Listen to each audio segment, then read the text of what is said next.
here in what's known as Northern California.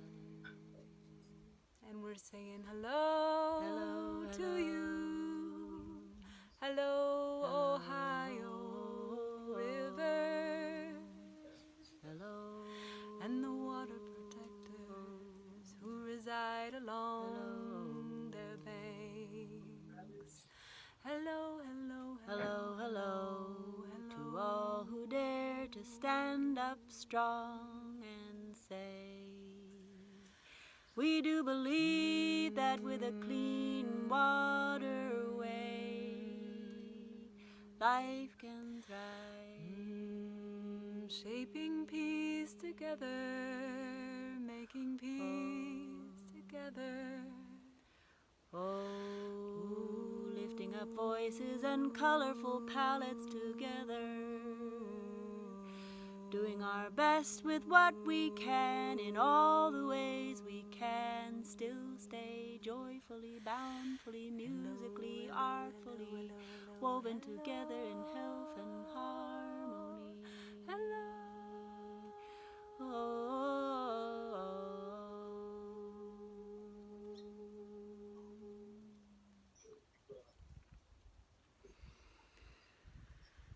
River wide and river deep calls me to her side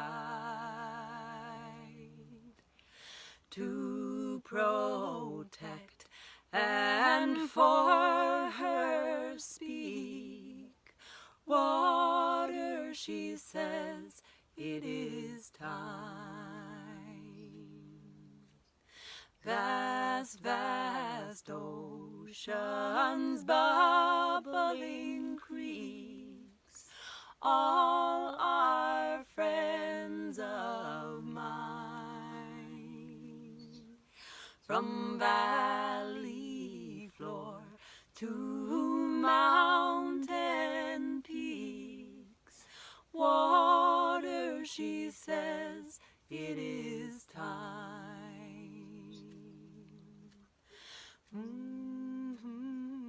They say that history is written by the victors. But how can there be a victor when the war isn't over?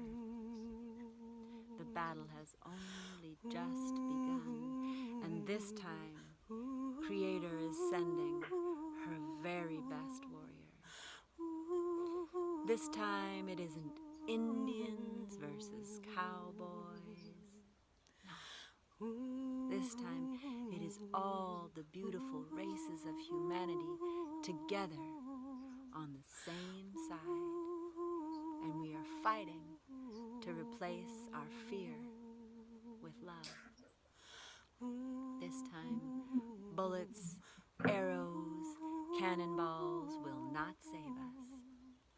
The only weapons that are useful in this battle are the weapons of truth, of faith, and compassion. So lay down your weapons, I come in peace to be a stand for life. For all things thrive where water is clean. Water, she says, it is time. For all things thrive where water is clean. Water, she says, it is time.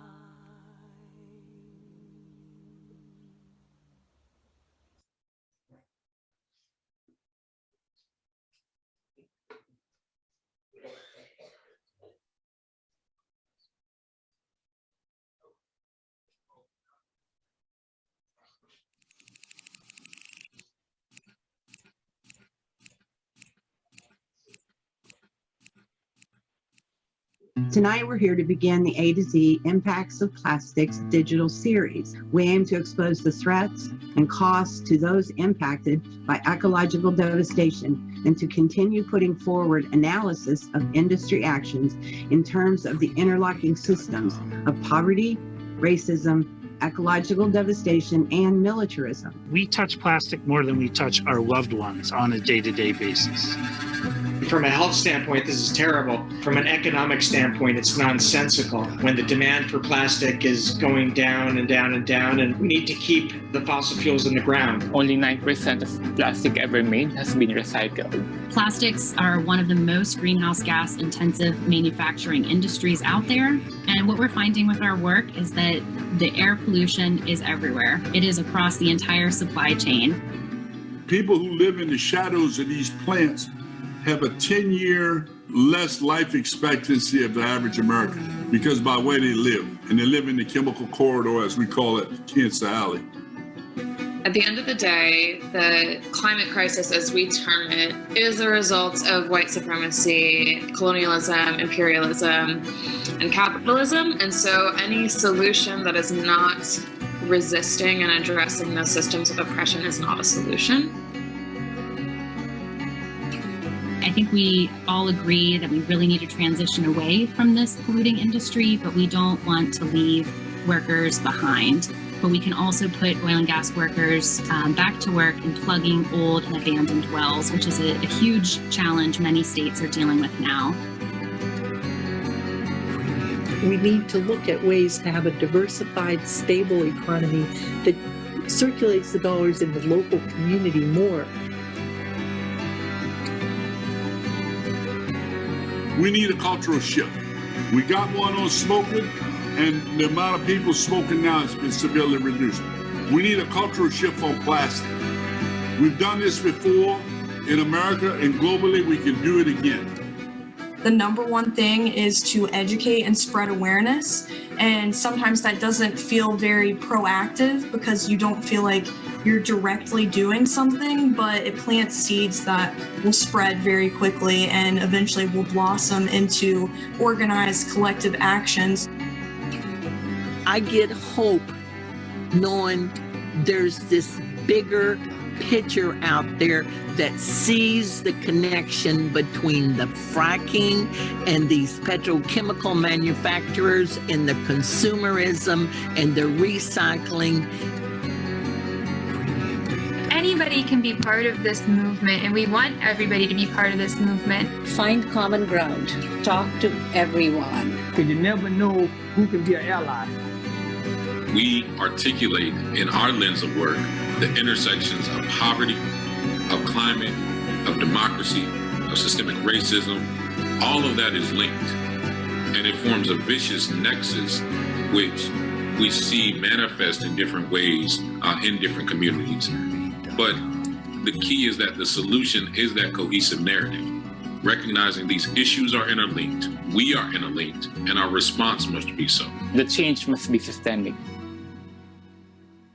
I just feel that so much in my heart that the work that we're doing here is beautiful, beautiful work. We're talking about how to change our society in a fundamental way. There's power, on this call, power in these circles.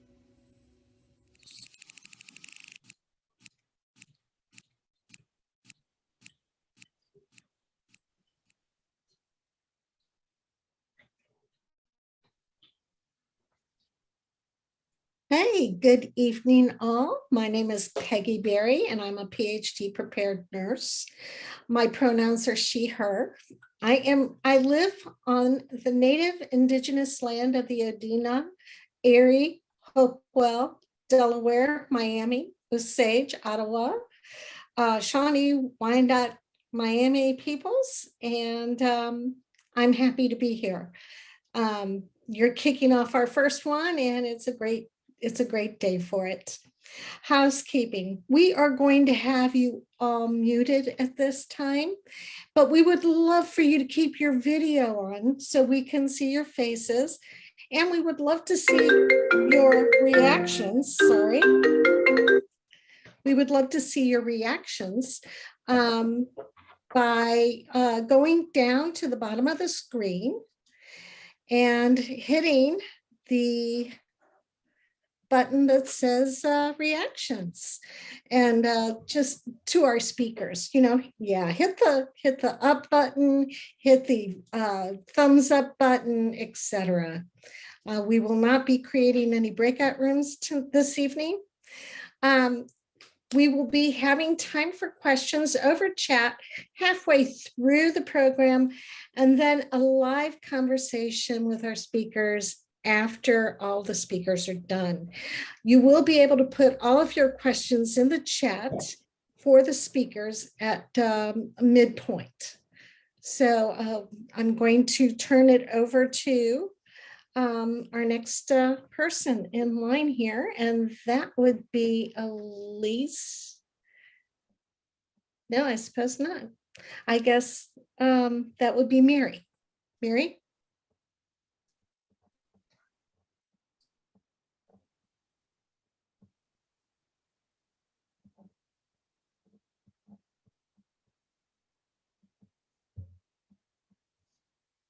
You're muted, Mary.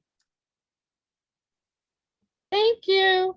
I'm so excited to be here as well with these amazing group of people and all of you new A to Z tackling impacts of plastic family and our members that have been with us for the past 2 seasons.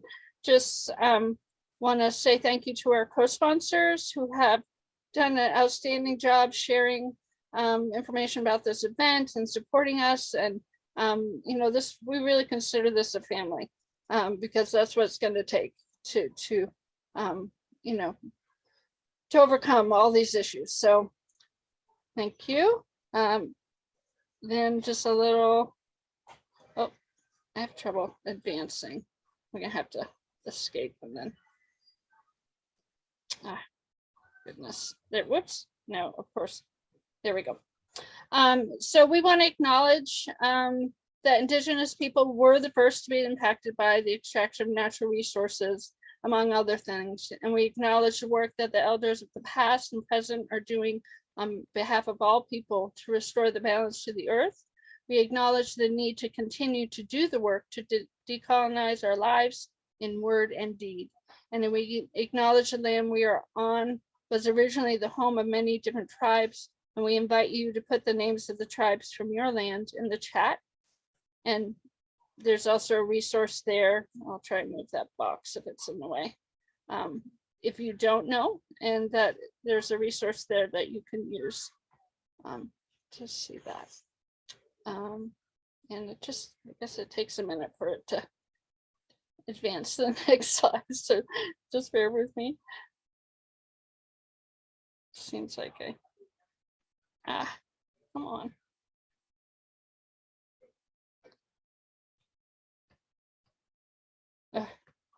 Yeah. Okay, there we go. So some considerations. A to Z Tackling Impacts of Plastic is an experiential space. We welcome your feedback and input. During the presentation, please put your questions in the chat. Due to the large number of participants, we'll be selecting a few relevant questions. Any questions we did not get to can be sent to the speaker. We will provide their contact information at the end of this presentation, and we will stay on for additional 15 minutes to address any additional questions or interest in conversation and networking afterwards. If you would like to continue conversations or would like us to create room for more interaction and discussion on these issues presented to you this evening, please let us know. Our contact information, all slides, and the recording of this program will be shared in a follow-up email. If you stay on for discussion, we ask you to be mindful of the amount of time you're taking so that everyone has opportunity to ask a question or share in conversation. And thank you. We love you.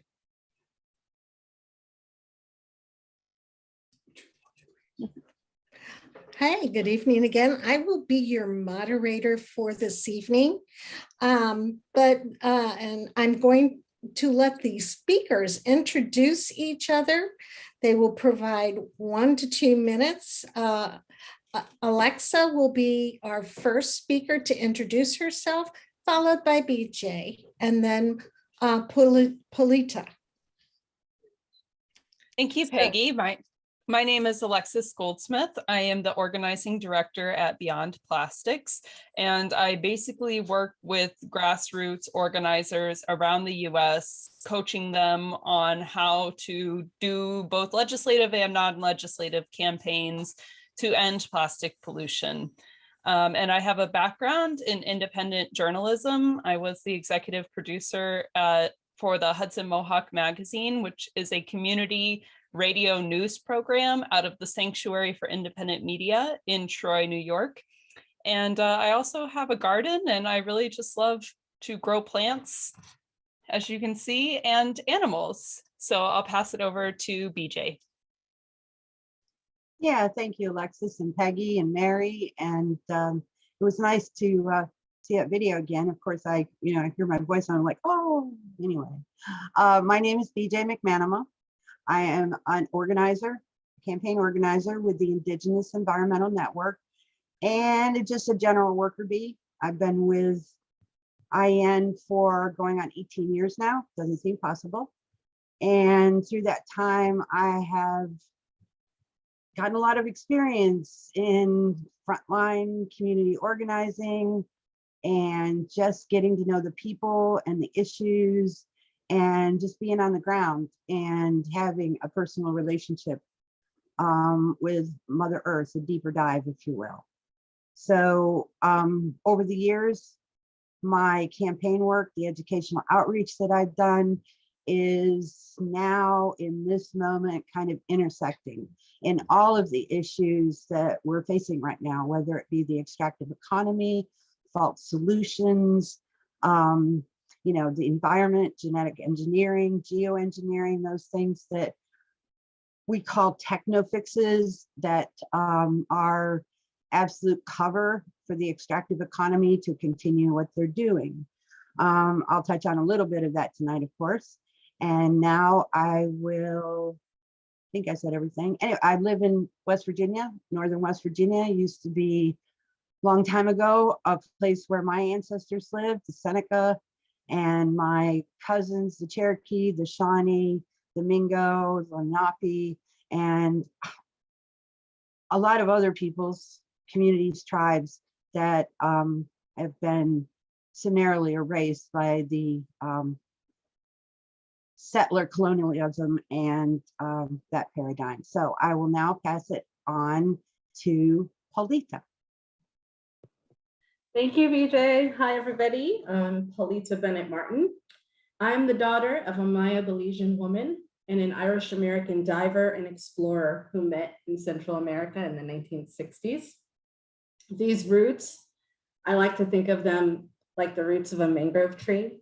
They've been strong and a part of the strength that I needed to find my career, my work, and to support my passion. I'm also the federal policy manager for Oceana, overseeing our plastics portfolio here in the United States. Since about 2012, I've been working in research and advocacy and alliance building to protect marine resources and waterfront culture in coastal Georgia and through the Caribbean. And before joining Oceana, I oversaw research on lionfish in the Virgin Islands, and I've managed oral histories for the Ogeechee Riverkeeper. I spent years mapping marine plastics before I came into the advocacy angle of this work as a science researcher. And then I campaigned for cleanups across Belize with Oceana and partner organizations, as well as the government and numerous village and town councils.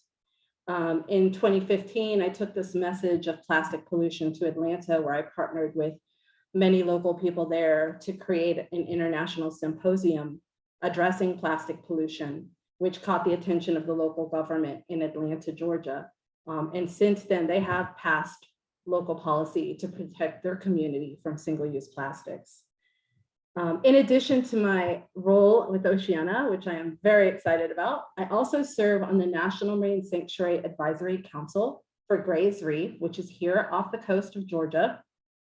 I've worked with Sylvia Earle's Mission Blue to create the Blake Plateau and Georgia Continental Shelf Hope Spot. In 2018, I founded Whale Week Savannah, and in 2021, I started up the Sea of Life initiative in the Caribbean. I'd like to say thank you all for having me here, and I look forward to learning and to sharing.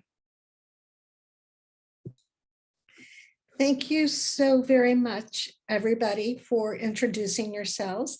I would like to now turn it over to Alexis. Actually, I had to unplug my Alexa so that we wouldn't have an interruption this evening. So Alexis, I'm turning it back over to you. Thank you, Peggy, and welcome everyone. I am here to talk to you about a report that Beyond Plastics put out last October, looking at the impacts of plastic production, use, and disposal in the United States on climate. And I'm going to try and keep my presentation brief. So again, I'm with Beyond Plastics. My email is on the slide. I'll put it in the chat as well. Feel free to reach out to me, especially if you're doing any grassroots organizing. I would love to connect with you. You can also follow us on social media. You can simply look up Beyond Plastics on all the major platforms or go to our website at beyondplastics.org. There's a link to sign up for our email list. So before I get into my presentation, I just wanted to remind everyone here that we have the power to make change in this world. A lot of people now know who Greta Thunberg is. She's the Swedish high school student who started School Strikes for Future. And that's where students around the world would walk out of schools in protest of government inaction on climate change. There are many young climate and environmental justice activists in the United States and around the world.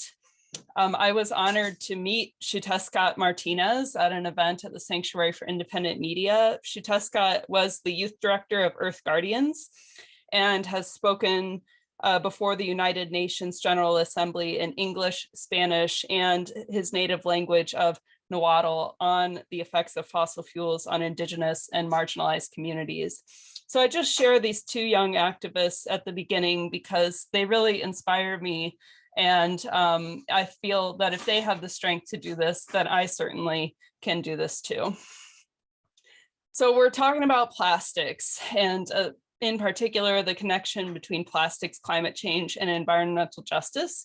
There's certainly the waste and disposal issue of plastics, but I won't have time to get into that tonight. This issue affects every single person on Earth, if not all living creatures. So I'm going to go over some very important information in the next half hour, and throughout the presentations, I hope that you all just refrain from multitasking and stay present with us as we discuss this important and heavy topic. So 99% of plastics today are manufactured from fossil fuels. And in the United States, the majority of those plastics are manufactured from ethane, which is a cheap byproduct of hydraulic fracturing. As I said, last October, Beyond Plastics released a report that examined the climate impacts of the production, use, and disposal of plastics in the United States. On the cover of this report is Sharon Levine, who is a member of Rise St. James in St. James Parish, Louisiana. She is in a fence line community of this very issue.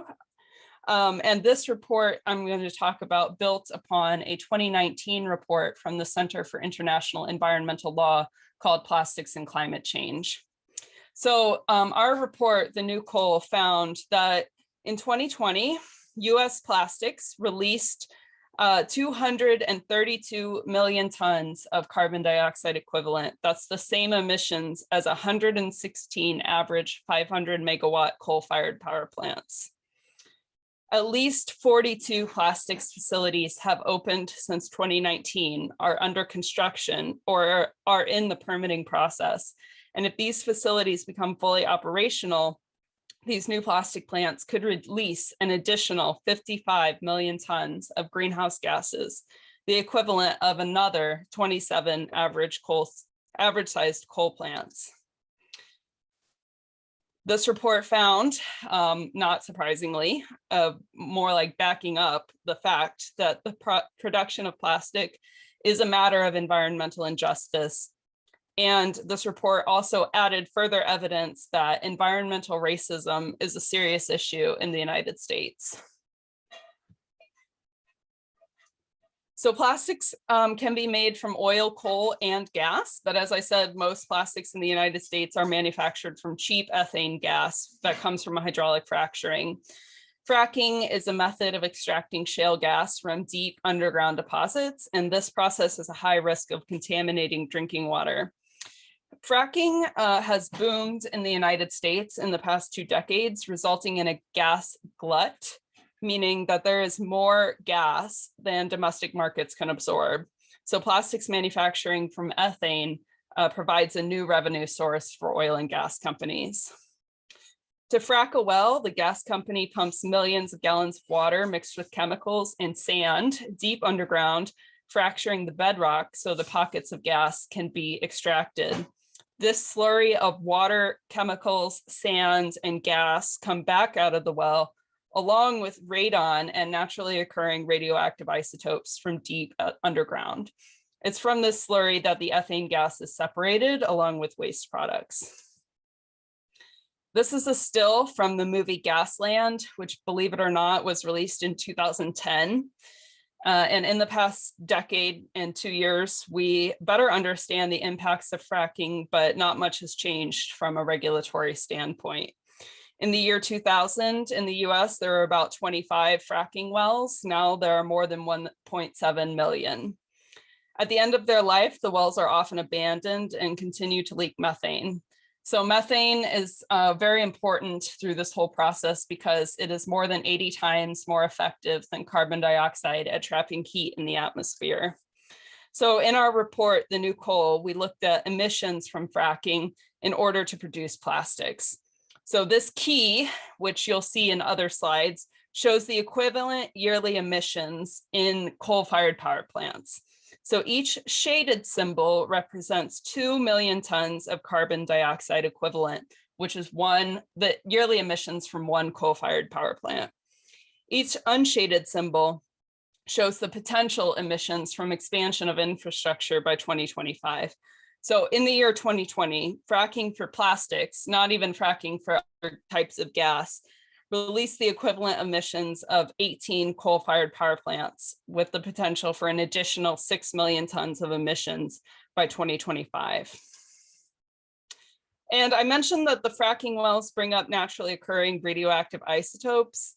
The radioactivity accumulates in wastewater and in the oil and gas equipment. So this is a screenshot from a groundbreaking article published in Rolling Stone in 2019 that details just how scandalously unregulated radioactive fracking waste is. The author, Justin Noble, is currently writing a book on this topic, but if you haven't read this article, I really recommend it. So once the ethane is separated from fracked gas, it is transported with pipelines, and this stage of plastic production also releases emissions. There are more than 3 million miles of oil and gas pipelines in the United States, with more projects proposed each year. And not all pipelines are meant to transport energy. This is a photo of the Mariner East 2 pipeline that goes across Pennsylvania towards the East Coast. This pipeline was built to send ethane gas from Pennsylvania and Ohio overseas to be made into plastics. The sheer length of pipelines in the United States continues to grow, contributing to the ongoing expansion of fossil fuel infrastructure.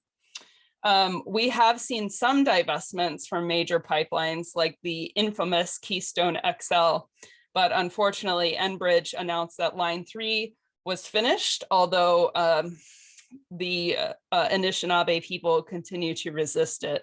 And we're also seeing continued resistance to the Mountain Valley pipeline that runs through Appalachia. Oh, I'm sorry, I wanted to say, on the left is Winona LeDuc, an Anishinaabe Indigenous leader who, like many Indigenous people, are often unseen by corporate news media. Winona LaDuke has dedicated her life to advocating for Indigenous control of their homelands, natural resources, and cultural practices. Winona LaDuke was arrested along with more than 600 Indigenous people and their allies defending the Anishinaabe land from Line 3. Finally, the ethane, after it goes through the pipelines and extracted from the ground, reaches a plastic factory, which is called an ethane cracker.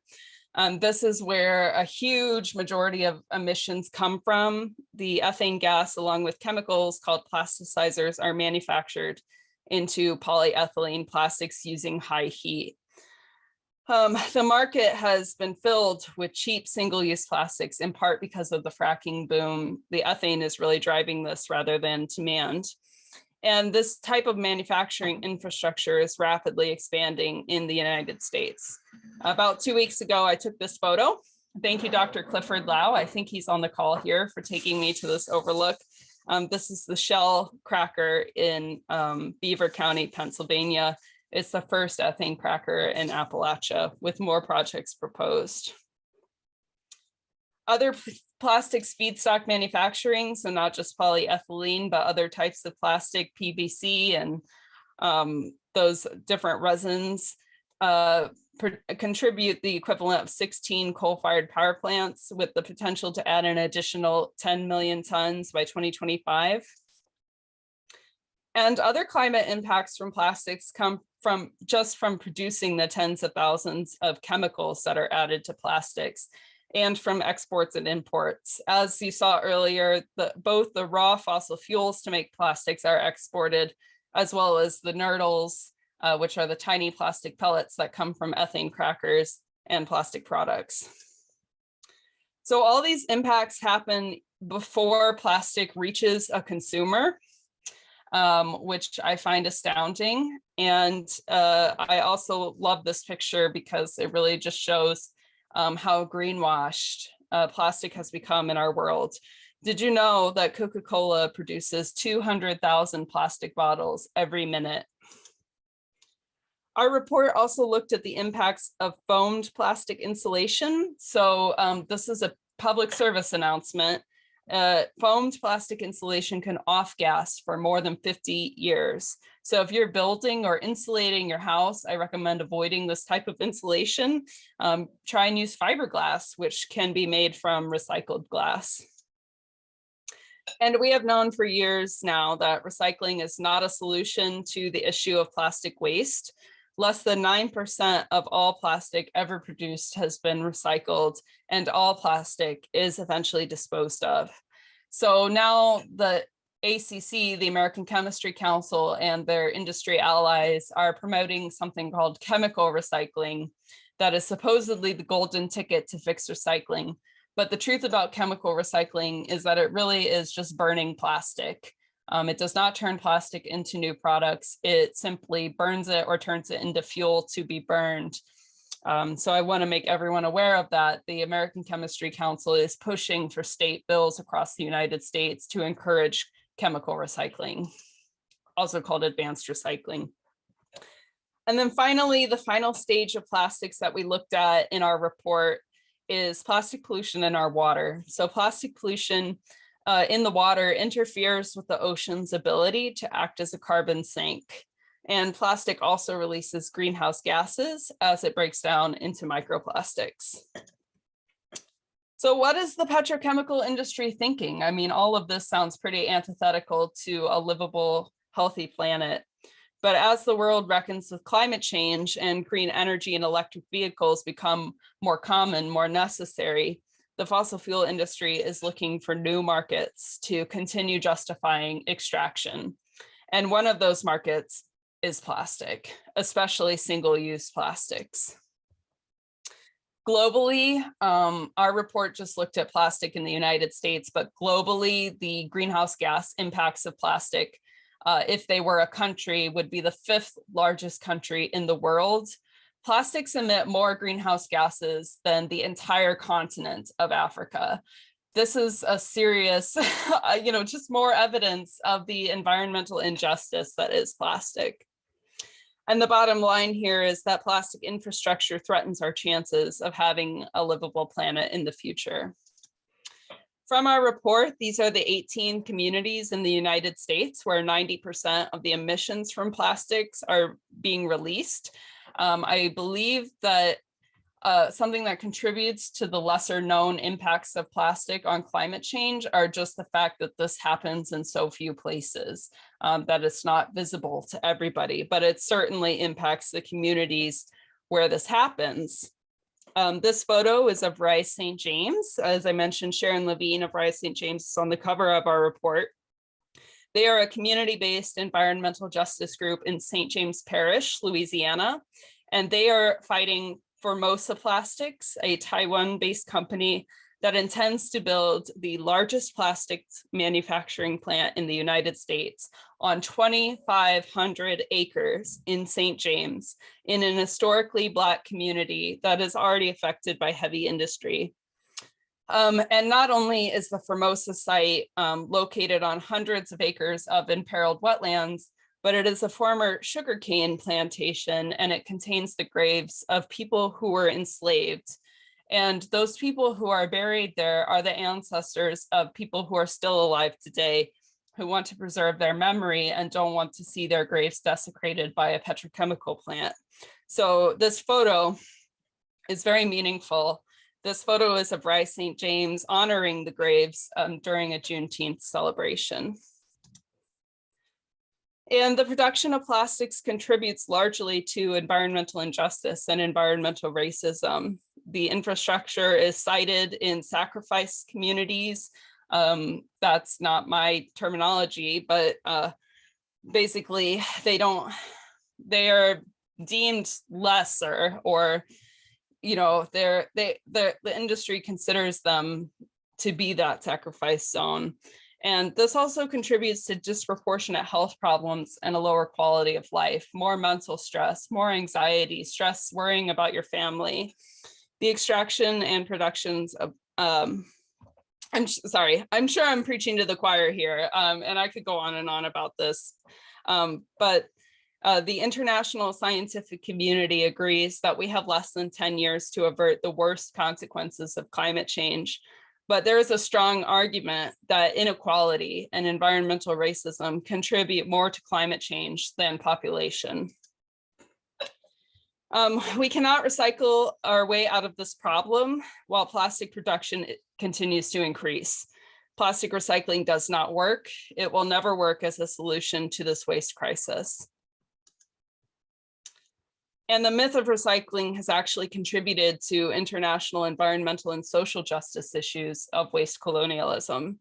For decades, wealthy countries have shipped plastic waste and dumped it into countries that were economically disadvantaged, leading to open landfills and incinerators that compound existing inequalities. And I always include this image as a contrast. This is the American Chemistry Council that is advocating for these policies and these facilities. This is in a press conference they held on the day that the Break Free from Plastic Pollution Act of 2021 was introduced, telling Congress to not mess with chemical recycling and let them keep burning plastics. I'm sure nobody in that photo lives in a fence-line community. I reference Beyond Plastic, beyond, sorry, I'm getting lost.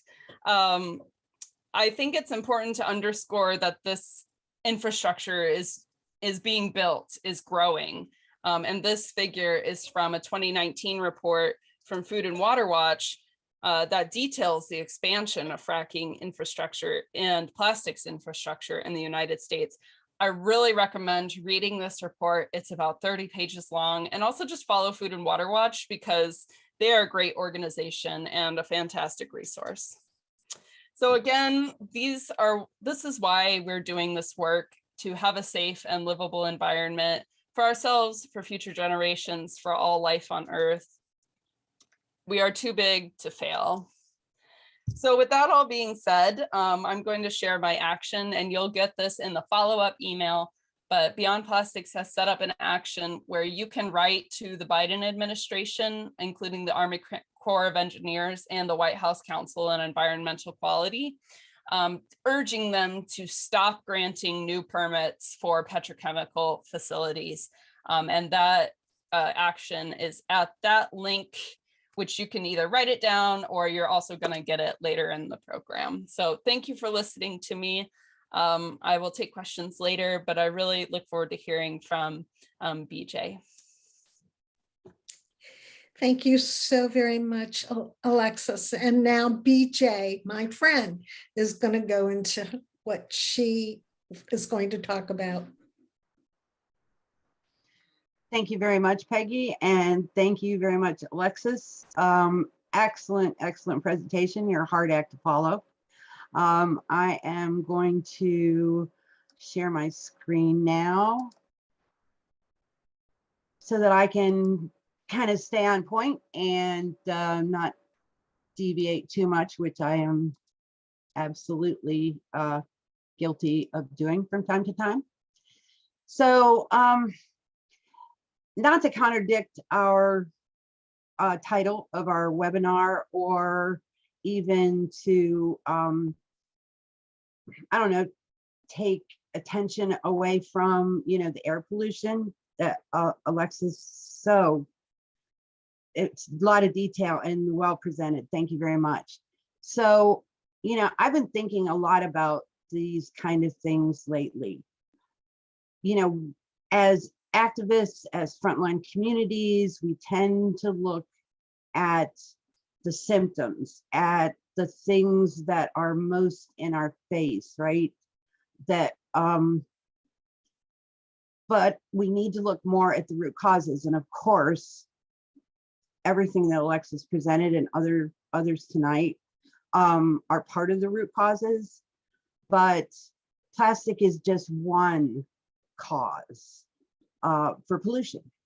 And you'll also see my email here. I think it was also put in the chat. So tonight I'm going to look at water.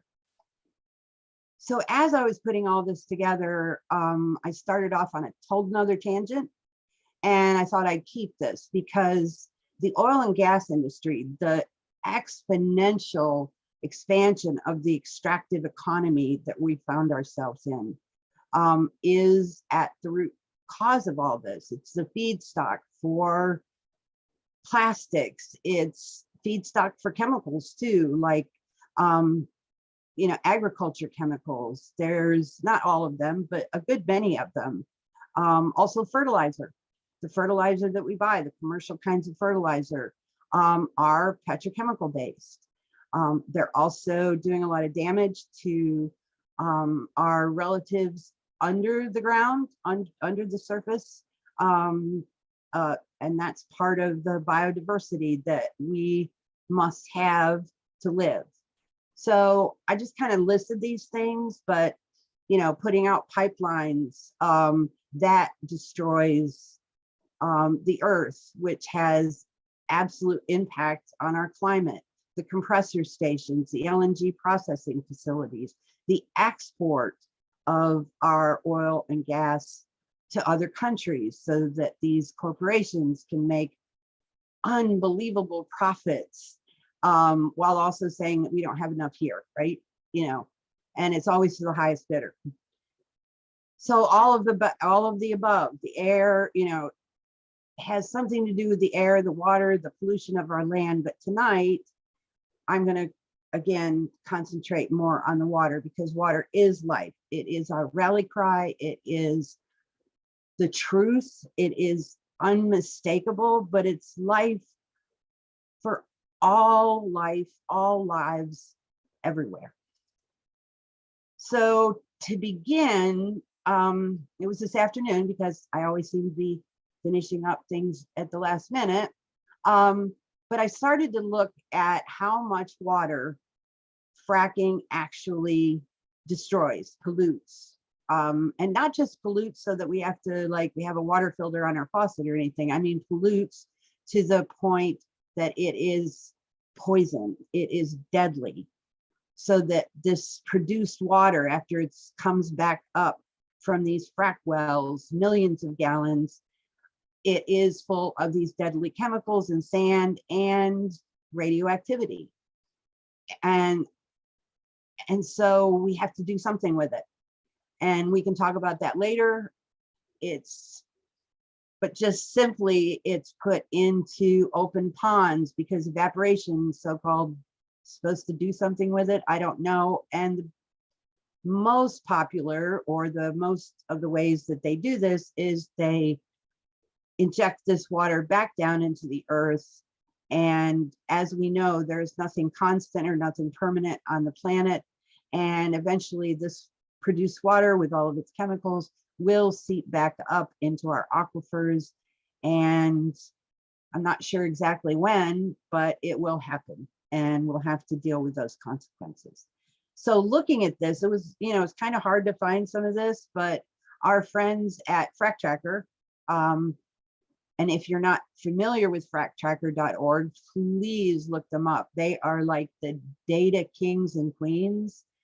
They also have images of all sorts of extractive economy, the frack wells, the pipelines, the damage that is done across the country, anywhere a pipeline is being installed.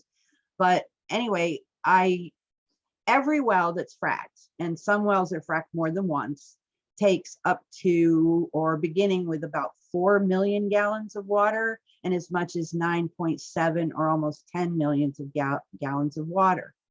So then I looked up how many wells in the United States. And in 2015, Frack Tracker told us, and it's 1,700, or 1,666,715 active wells that they've accounted for it. So I used 6 million as an approximate number to multiply by the number of wells. And I had to look at it a couple times. I thought maybe I'd hit the wrong button on my calculator because I'm math challenged. I can't do that in my head. I came up with 10 trillion gallons of water that is now, it's poison. It can't be used for anything. And so you can look this up. I gave you the link here. And so then my next question was, well, surely we don't start, with 1 million, almost 1,700,000 wells every year. So I found on another website, Google is my friend, that between 2019 and 2020, and they give it by months, the number of new established wells, because wells do run out. So it's kind of a rotation thing. So, and then looking at the most recent figures, it is under 1.7 million, but it's pretty close. So if we take these figures and of each month or whatever number it is on this chart by the 6 million gallons of water, we can see exactly or approximately how much it is used. So then I asked myself, well, do they reuse this water? And on the EPA's website, I found a lot of data about fracking, but it shows here in this, I can't see it because my window is over here. Yes, it shows that approximately 5% is reused, and the rest of it is all water that they've taken. A lot of it's surface water. Some of it is they buy it for pennies on the dollar, a lot less than we pay for it, from public water systems. So that's a huge problem. So as we see, water is not an infinite source on our planet. It is finite. It's kind of hard to think about it like that because, we've got the oceans, but clean water, potable water, water that is necessary for all life. What is it? 3 days we can go without water before dying. So we haven't really factored in the water pollution that comes from the plastic production, or chemicals that are produced and used, or the trash that we put in our oceans, our rivers and streams. And it is all that the fracking, the extractive economy it's at the root of all of this. So we've rendered a number of our sources, aquifers, surface water, rivers, streams, lakes, which once was potable, which we could drink. In fact, there's stories back when the Europeans first came here, and they were absolutely taken back by the fact that we could drink straight from the rivers, straight from the lakes, and it was fresh and it was clean, it was healthy, because long ago they had fouled almost all of their sources of water. And why people in Europe, even children, drink fermented beverages, either beer or wine, because they had to do that in order to not die when they drank the water.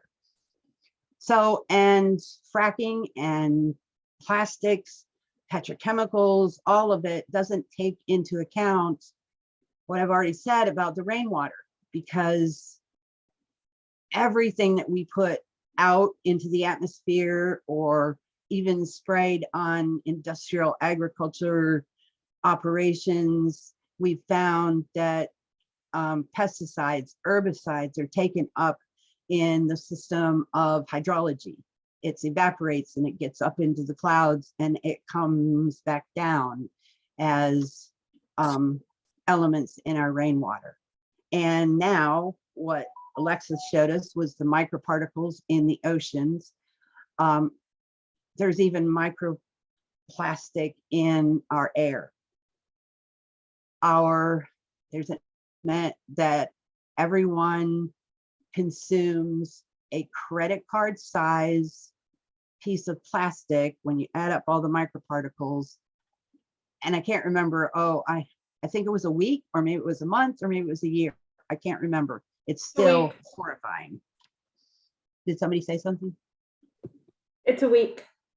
Thank you. I thought that was a little outrageous, but yeah, that's what I thought it was. And all of this falls on our forests and our grasslands, on ourselves.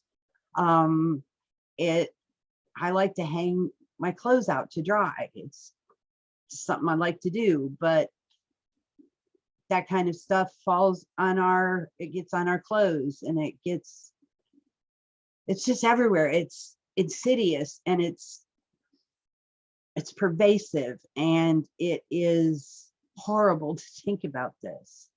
And all of what I'm talking about can be broken down into different layers, and we can have other discussions about this, because this is absolutely top level. This isn't anywhere near the detail that we need to talk about.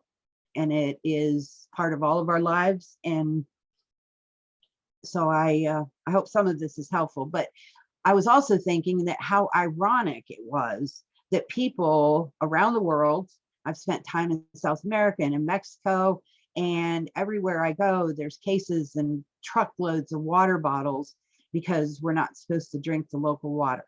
So how ironic it is, the one single-use plastic item is the reason that we have to drink out of this plastic water bottle.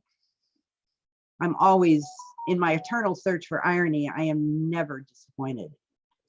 And the industry is insidious. They have separated us for probably a century or more, step by step, because we don't create the market. Our demands, what we need, doesn't create the market. The market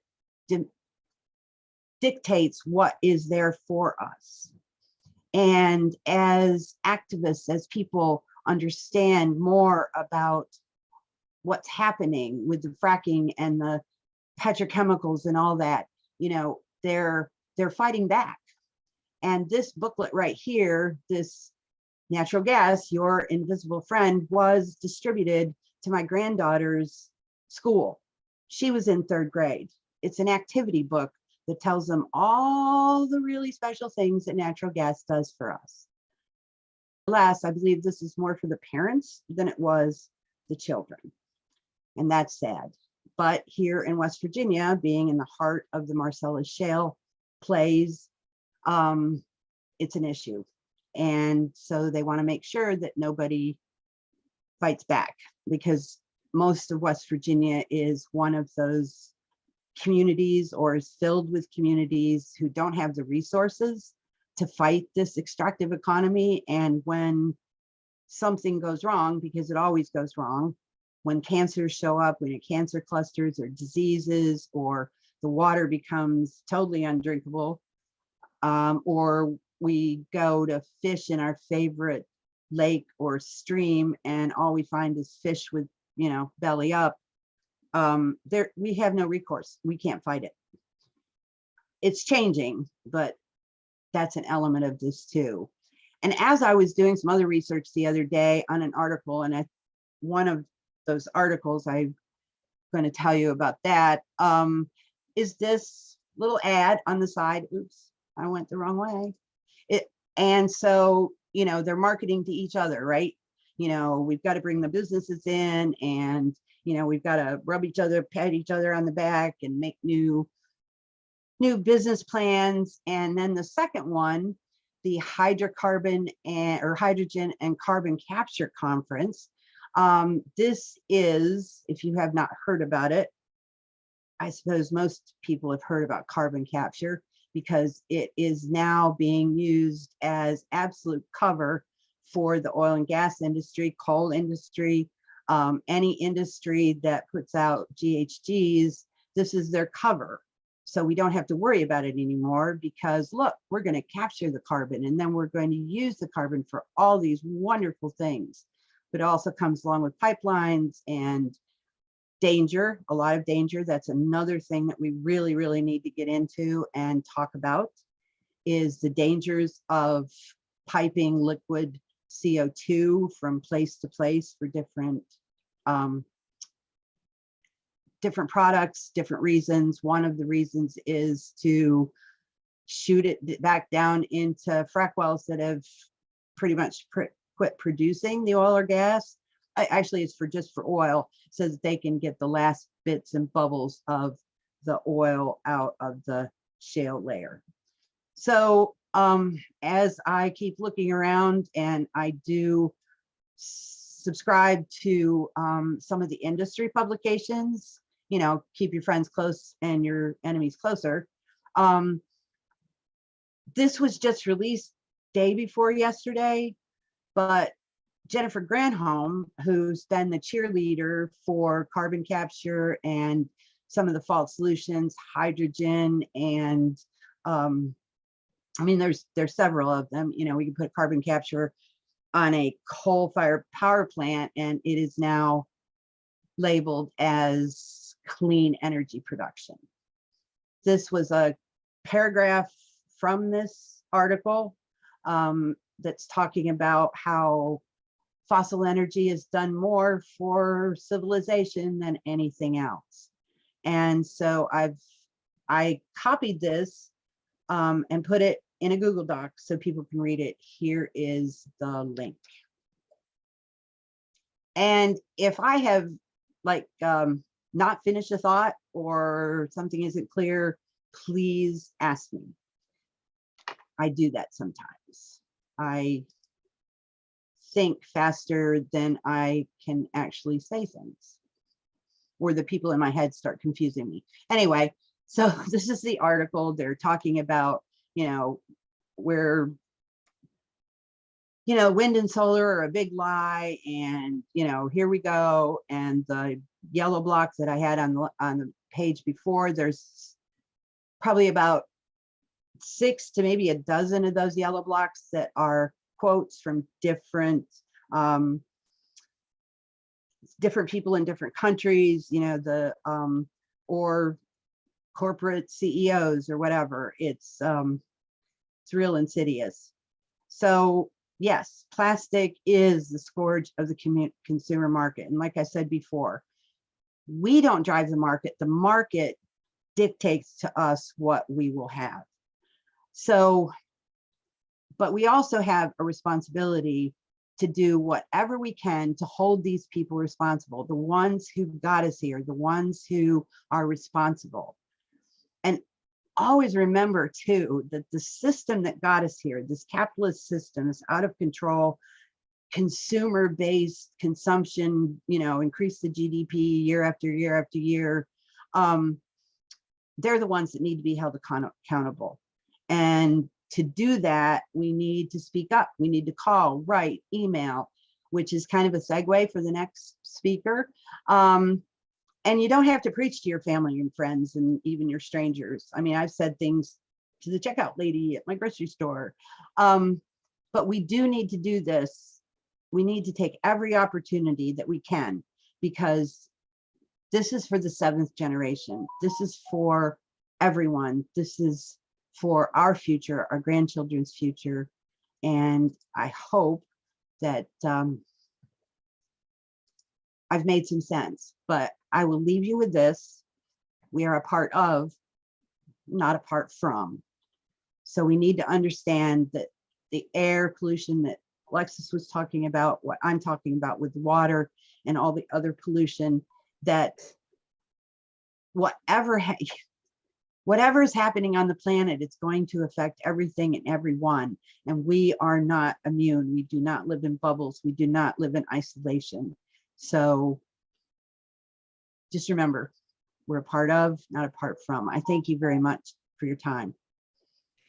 Thank you so much, BJ. And we do have some questions that are coming in. I do want to remind everybody that we are asking you to put the questions in the chat, and we will be asking our past speakers here these questions. So for Alexis, how many plastic projects are being funded by the infrastructure bill? This question was asked by Lori Zuner. That's a great question. I don't have an exact number for plastics, but the latest number I heard was given to me by an organizer at Food and Water Watch named Jim Walsh, who has been working on carbon capture projects and briefing congressional representatives on why carbon capture is not a solution. And his estimates were that $25 billion were included in the infrastructure bill for petrochemical projects, in particular for a petrochemical hub in Appalachia. Okay, thank you for that. Okay, BJ, can some plastics be replaced by hemp? This was asked by Christine Popowski. Yes, absolutely. There are, hemp can do a lot of things. Hemp can be used for construction, hempcrete. Hemp, 4 acres or 1 acre of hemp replaces 4 acres of trees for paper, pulp. So yes, I will caution people though, because there's a lot of talk about bioplastics or plant-based plastics. They're not as healthy, they're not recyclable, they're not as, they don't really biodegrade that quickly. There's different formulas. But when we think about starting to grow a feedstock for single use, we've got to ask ourselves, when did industry or corporations show any restraints in how they're producing things? So it's kind of like the ethanol issue, growing corn for fuel instead of growing corn or actual food, not just commodities, because it's taking up the land, it's taking up the resources. And so we've got to make that choice. It's just a cautionary tale right now. There are things that, there are applications for plastics that will be necessary in this new economy, in this sustainable, this just transition. Our responsibility, everything we do has consequences. Everything we do take, everything we need takes something from the earth. And so our responsibility is to make the choices that take the least or do the least damage, because, you know, we take it, right? And find ways to replace it, to give back. As they say, walk gently on this earth and leave a better place for those who follow. Thank you. Okay, so I'm going to give this to both our speakers. So how do we stop fracking? Is there even possible consideration for doing that given their position in the economy? And Rich Park asked that question.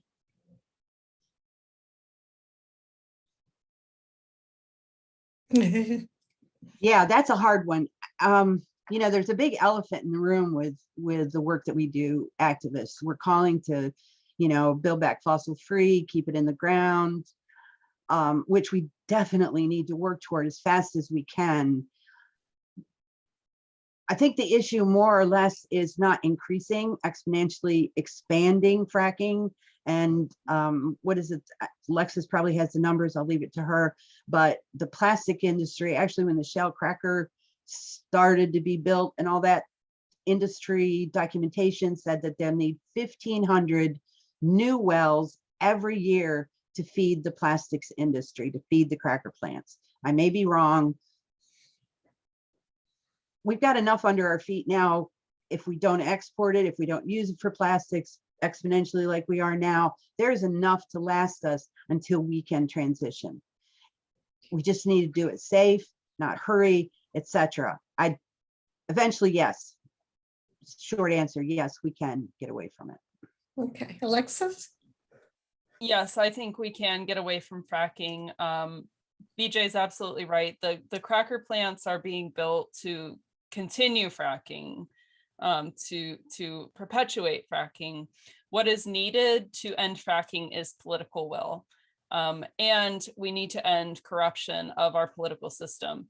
The fracking companies are like the mafia. Like they have captured regulatory agencies, and they have been able to pay their way out of things. I mean, look at Steve Donziger, the lawyer who represented 30,000 indigenous farmers in the Amazon on against Shell and won, and he's being persecuted. So this is a brave fight to put ourselves out there like this against, you know, they have seemingly endless resources. But I always remind myself that what they don't have is the truth. And we have the truth on our side. And we have to not be afraid to speak up and say, it's time to ban fracking. It's time to end the extraction of fossil fuels and keep it in the ground. Okay, so this is from Gail Murray. What proactive action can be suggested to ardent recyclers who believe that plastic can be recycled? Have them sign a petition? I think you should support the Break Free from Plastic Pollution Act, which our wonderful colleague Paulita is going to get into. That act really addresses a lot of those issues, and you'll learn more in Paulita's presentation. Okay. Then another one that comes from Aloni, and that is, how do we hold corrupt criminals accountable for the damage that and I'm going to add, to the damage that they have done in the past and they're presently doing to our environment and to our health? BJ, I'm going to let you start with that and then go to Alexis. Now, what was that again? I'm sorry, I didn't catch the last of it. How do we hold corrupt criminals accountable, given what they've done to our environment and our health? Kind of what we're doing tonight too, learning the facts, learning where things are coming from, what's the cause. We need to talk to people. Right now, it's the fight on voting rights because they're afraid. You know, these politicians, they're not doing anything for us. In fact, they're doing it exactly the opposite. They're promoting carbon capture, which if we did absolutely nothing, it would be better than if we were going to do carbon capture, because it also takes energy and resources, and we need to, I think, number one, we have to get rid of Citizens United, the Supreme Court ruling that gave corporations the power of self, of personhood. Okay. Then I think we can get going. But yeah, just keep talking to people. It's we can. You know what we have found with PFAS even is that even with the movie out on Dark Waters, they don't know, of the general population doesn't know about PFAS in our water. So the more we educate, the more we put out these things and get people, I mean, we've had over 200 people on this call, all right? The more we educate, the better we are with this. So thank you very much. Let's see if I can, how can we support fence line communities and organizations? How can we support the Indigenous Environmental Network with this effort? Sign up for our newsletters, watch our social media for different presentations like this one. We try to educate everyone about the false solutions. I'll make sure everybody gets the link to Hoodwinked in the Hothouse, which is a booklet on all the false solutions. It's a place to start. We don't ask for donations, but if you are able to donate, we do have a link for that. That does help. It does help our frontline communities. But other than that, it's just keep sharing things, keep talking to people. And above all, keep talking to your representatives, to your senators, local, state, federal. Just bombard them. I mean, I'm surprised Manchin's office hasn't put a block on my numbers. That is wonderful. And you know, we are at a point where we need to transition to Polita, because she is going to have some very good information for you. And I think this is what we need to we need to do. Polita, you're up. As we move things around. There we go. My computer is sticking just a little bit, so let me get this going for you guys.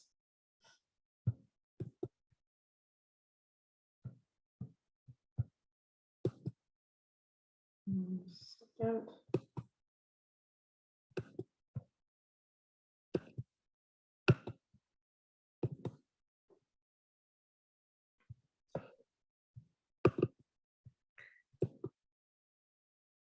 Okay. Just making sure that everybody can see this. We should be good, right? We can see it.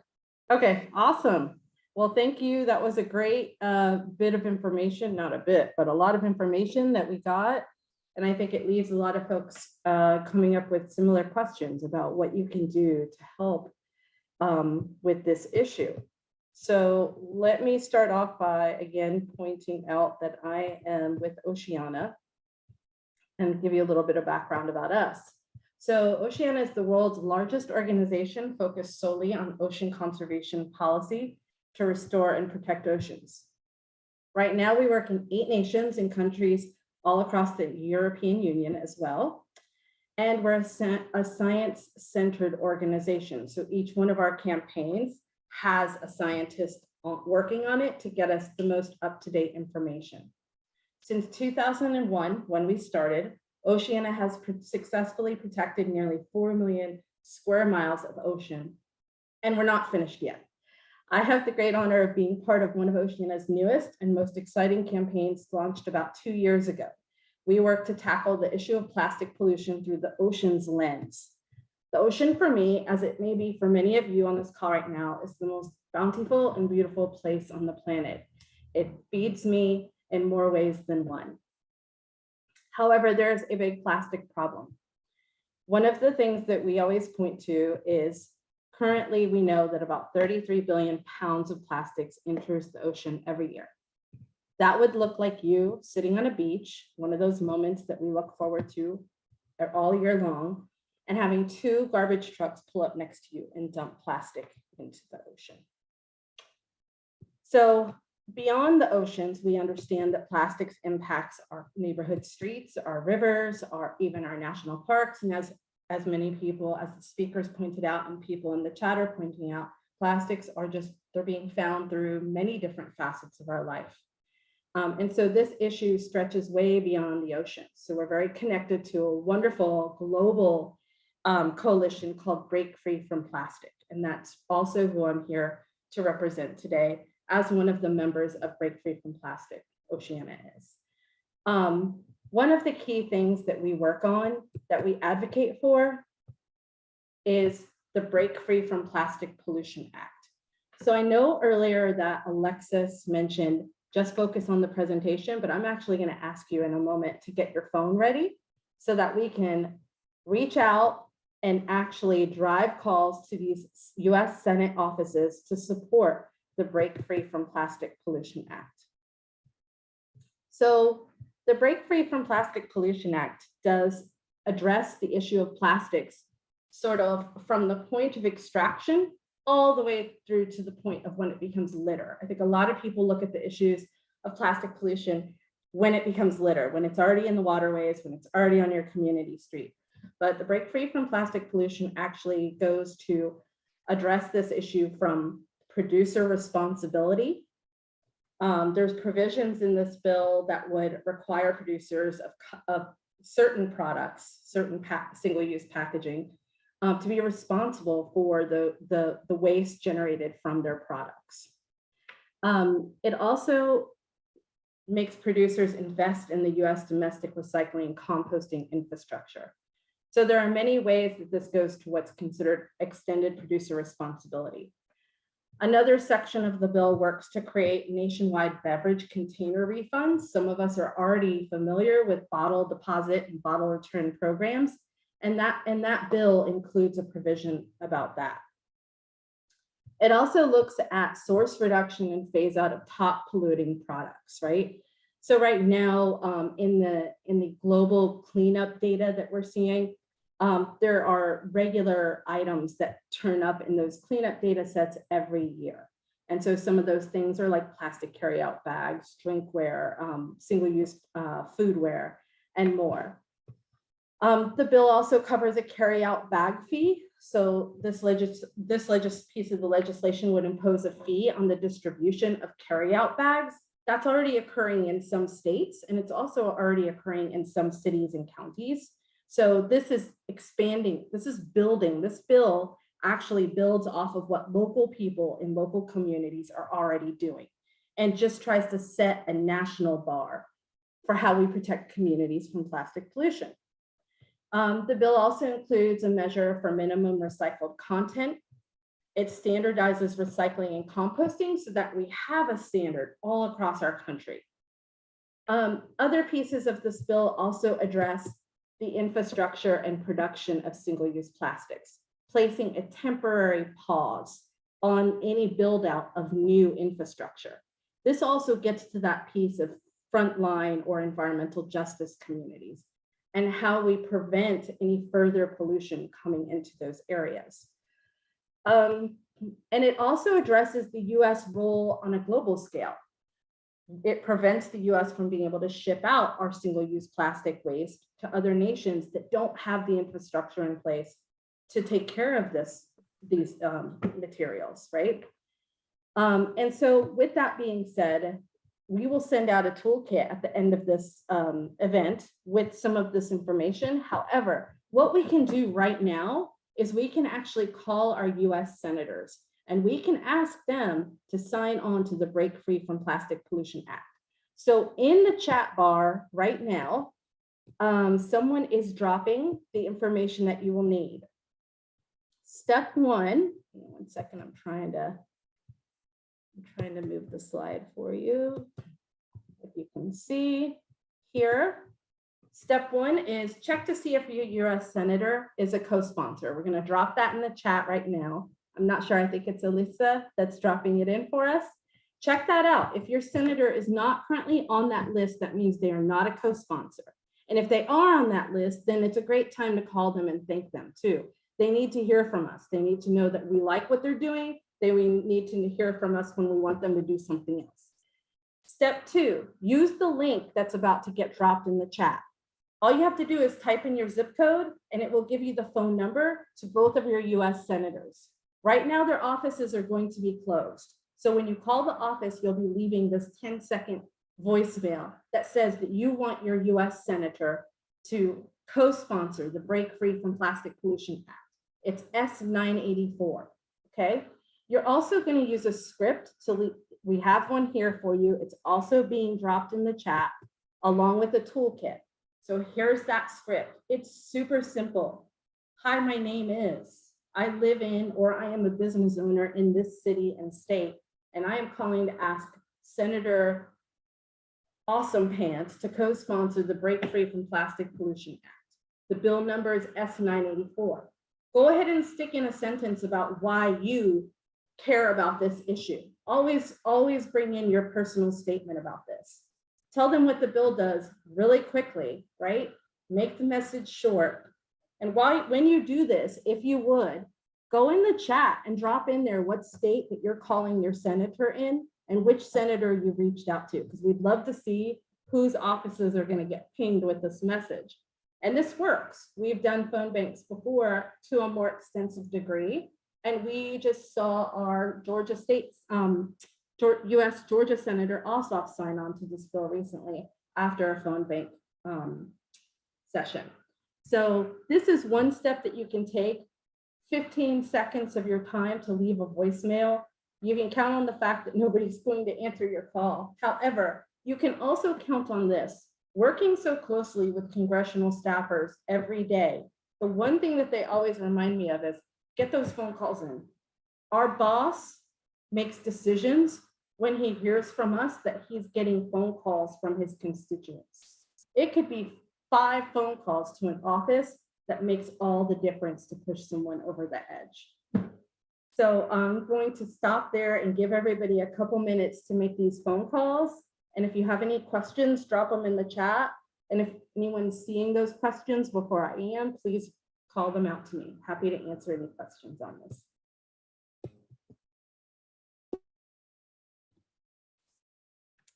Yeah, we have all of the info in the chat. I've gotten a few direct messages that I've responded to.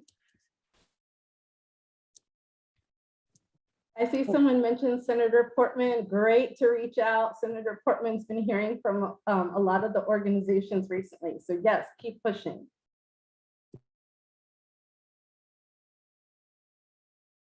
Oh, and Senator Brown definitely needs to hear from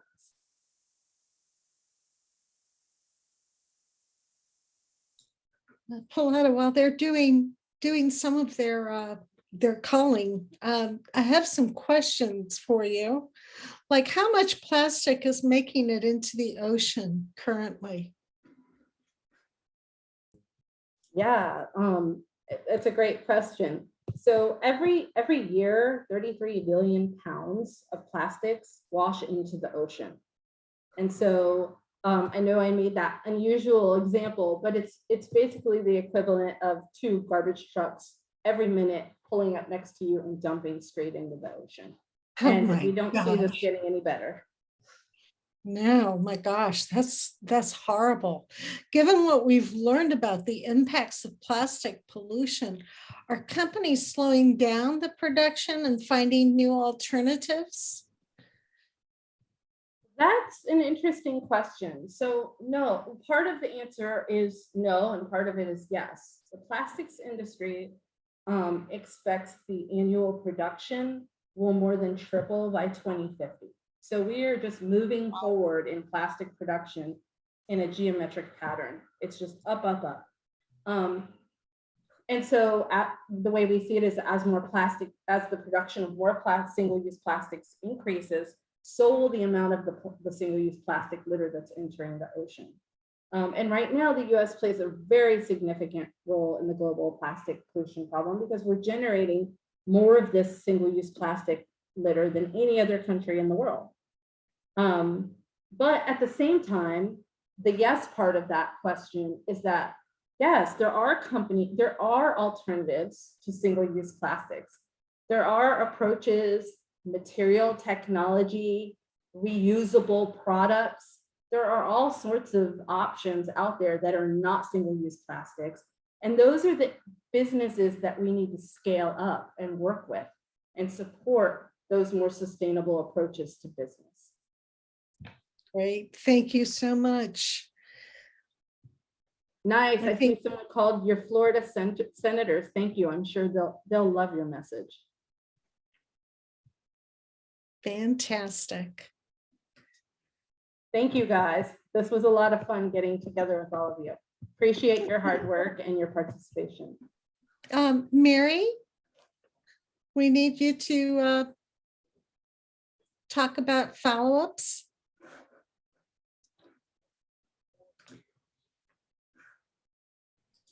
Yeah, I'm just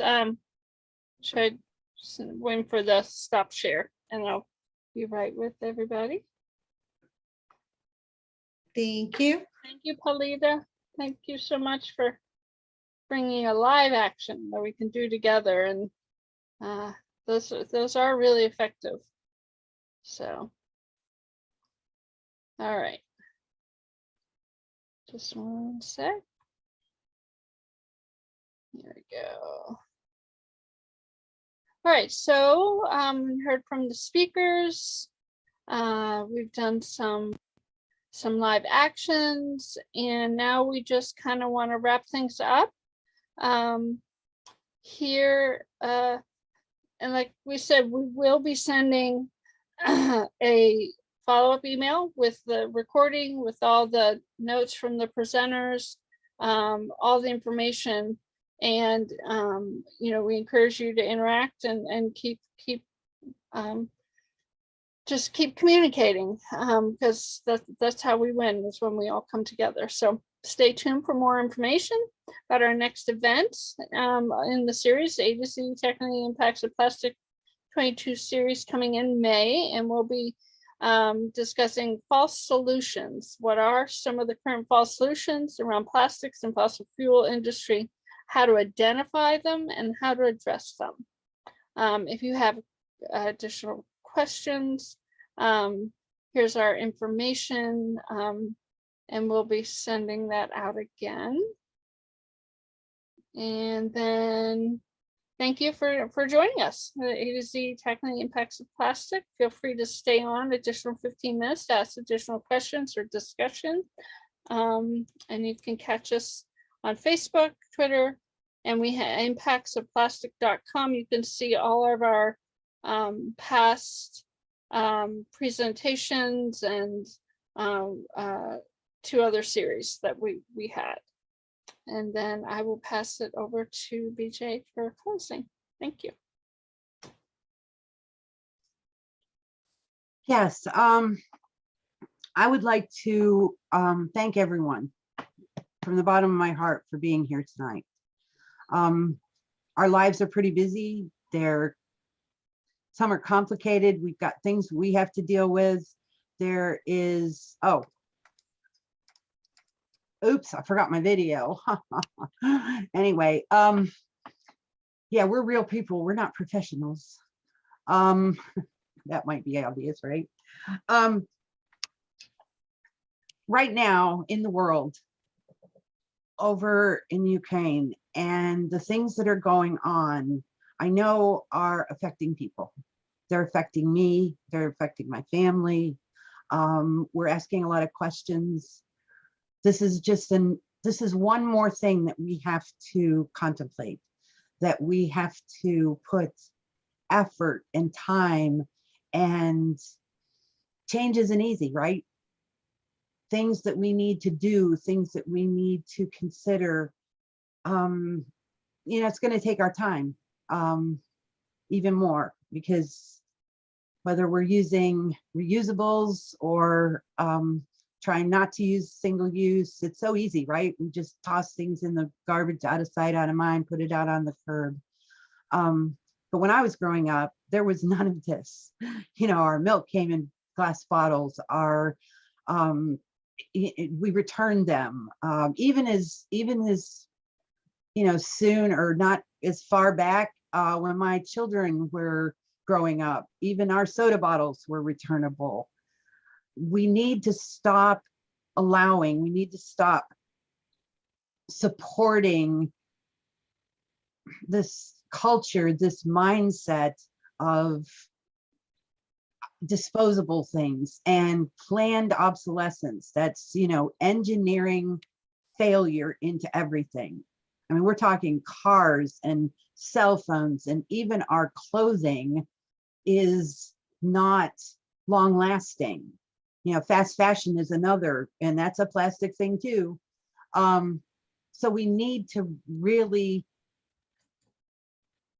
begin to understand and feel it in ourselves, in our heart, that we are a part of this beautiful creation.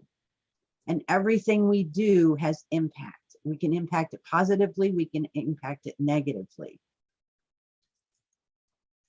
Like I said, I don't want to hold people accountable when there are other people that should be held accountable. But we also have to, right now, we have to provide, we have to put out, we have to give people grace. We have to be understanding, and we have to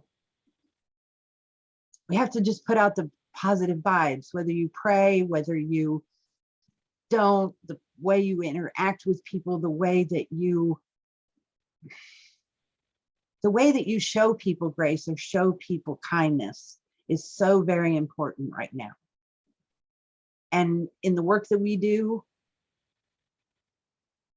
tonight we got the question, what are the alternatives? Well, that's coming, but it's actually some of your responsibility too. I know you have ideas. I know there's people around you that have ideas. What Paulita said, work with the people that are trying to change things. And so tonight and all day tomorrow and for the rest of the time that I'm on the planet, I send out good mind to everyone. I send these prayers that you will be blessed, that you will be safe, that you will be healthy. And my good mind also goes out to the people who have caused this, that they will see, that they will change, that they will somehow have an epiphany, or they'll see what they're doing is wrong and they will change. So manifest goodness, manifest positive. I want to thank everyone tonight, my sisters. This is the power of women. This is the power of our time. And I thank you very much. I hope you have a good evening, good rest of your life, and good night. Now I am. Thank you. For those of you who have more questions to ask, or if you might want to join A to Z Plastics at future endeavors, please stay on. Otherwise, that's the end of our presentation, and thank you so much for taking action. Thank you. We'll be on for about 10 more minutes. You can unmute yourself, and we will put it in gallery view so that we can face off each other. Peggy, I saw a question in the chat that I'd love to answer, if that's okay. Yeah. Somebody asked about like pieces of Break Free from Plastic Pollution Act, like breakaway bills. I would say there are a number of bills, and some of them are based on Break Free from Plastic Pollution Act, and some of them are not, but they're complementary. So some other bills to keep your eyes peeled for is the Plastic Pellet Free Waters Act, which addresses those pre-production plastic nurdle pellets that are spilling into and contaminating waterways. And then another piece of legislation that has been introduced is the Reducing Waste in National Parks Act. So those are two pieces that are really good bills if you're looking for other things that are maybe more specific and less comprehensive. But Break Free is definitely big one. Great. And you can unmute yourselves now. My name is Janet Stanko, and I had asked the question about the spin-off bills from the Break Free from Plastic Pollution or other bills. But I'm wondering, is there a focused strategy and plan for how to get forward movement on these bills, especially since we're faced with the November election where we could lose majorities in both houses?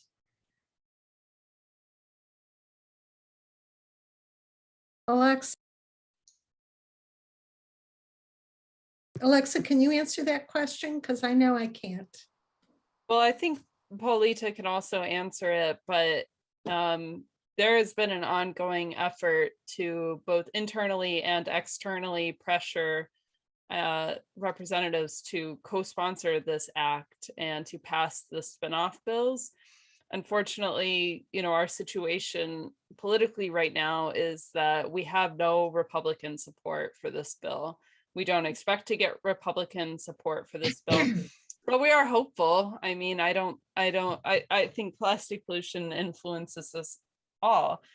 So I don't know if Paulita has anything to add to that, but we just can't shut up about it. I think that's absolutely the overarching strategy, is we can't be quiet about it. Anything that sees change in national policy has a pretty loud crowd behind it for often many years to make that change possible. It's just the structure of the US policy system. But be loud, continue reaching out. And I think that the more education that legislators get from the public, the better, because I would say going into these meetings, it's such a varying level of knowledge that they have, and often are making decisions that are in conflict with their own values or their own interests, because they don't know the connections between plastics and, like these speakers pointed out, the connections between plastics and climate, or plastics and public health threats. So. Thank you. Hello, my name is Darshana Gupta. My question is for Vijay. I'm a climate reality leader, and we have chapters in various places like San Antonio, Austin, Houston, and Dallas, and everywhere. So for the Earth Day, we are looking for a good speaker who has indigenous background. So that's why I put the message to her. So is there any possibility that she can recommend or she can come? I will think about it. Yeah, I'm not sure what my schedule is or what we can work out, but I've got your email, and we can talk. We can email, you send me a message, or we can talk. And there are people in the Gulf, in Texas, in Louisiana, who also have all of this information and more that I can recommend, and I can introduce you if that is if that'll be helpful to you and your community. Yeah, that is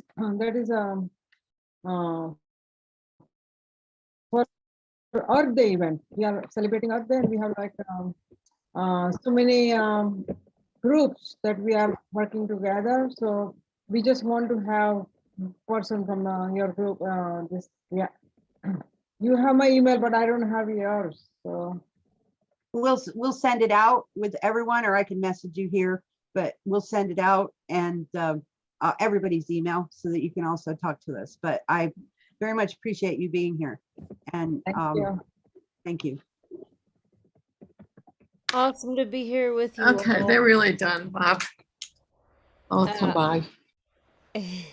Awesome to be here with you all on my third consecutive Zoom in a row. I wear several hats, including this one, and I'm campaign managing a great race for a great guy named Dan O'Donnell, who's running in Vista, California. So my question He couldn't be here today, but he will watch this replay. And my question is centered on what solutions you see small cities and local governments being able to pass to help on these issues. Vista, California has about 100,000 people. It's about a couple miles inland from Oceanside, California. California, I do believe, has the ability to pass legislation that can then lead the rest of the country forward, and that's definitely what we want, we hope to do. So just open to solutions and things you would recommend, and we want to follow up on working together to make this stuff happen at the local level. I could jump in there. So there's so many at the local level, there's a tremendous wealth of options. We have been working across cities and counties for about 2 years now, passing ordinances. They vary so much. Some of the municipalities are passing what are called procurement ordinances, where they phase out the purchasing and distribution of single-use products for all of their government facilities. That's one option that's been pretty popular because it influences what the local businesses wind up doing. It influences what the local constituents also do. We've also seen an uptick in balloon bans, straws upon requests ordinances, polystyrene. So that's also been, a lot of cities are bringing forward ordinances on polystyrene. And then we're also seeing a kind of similar trends even at the state level, in the state houses as well. And then I want to say we have an Oceana staffer in California. Yeah, we have one in California that does organizing around local municipalities, and she's had several passed recently. Her name is Melissa Morris. So if you want to reach out and like connect, she may already have folks right around you that y'all could get down.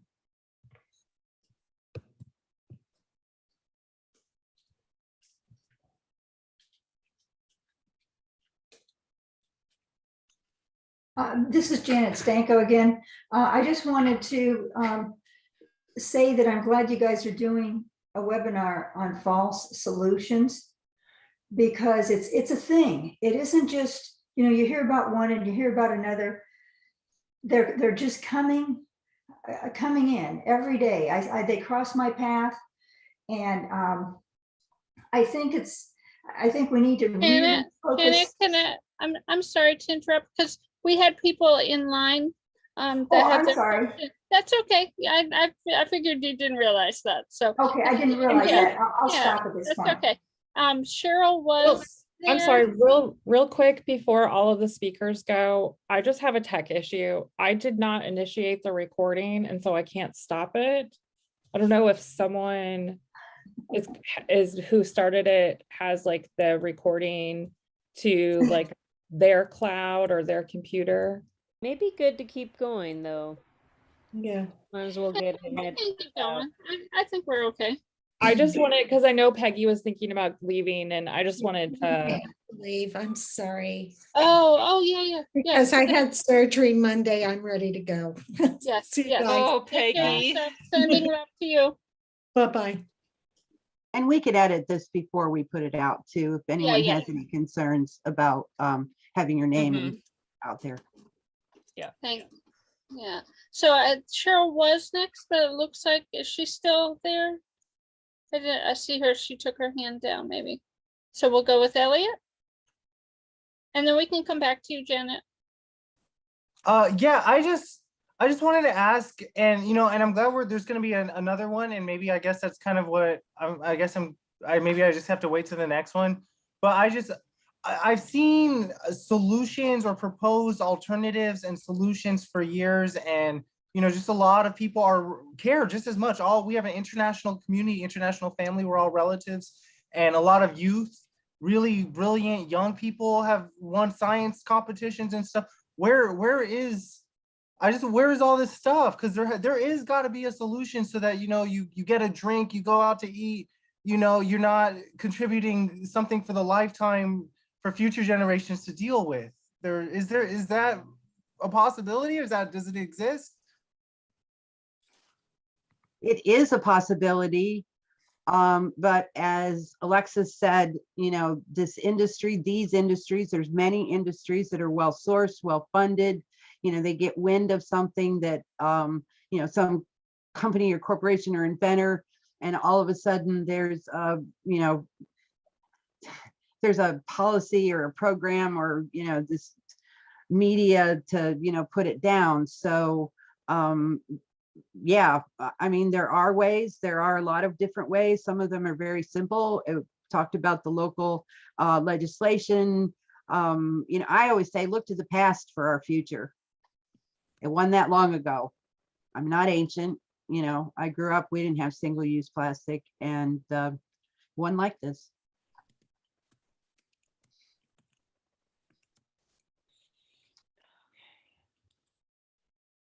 But I think we're planning on having something like that.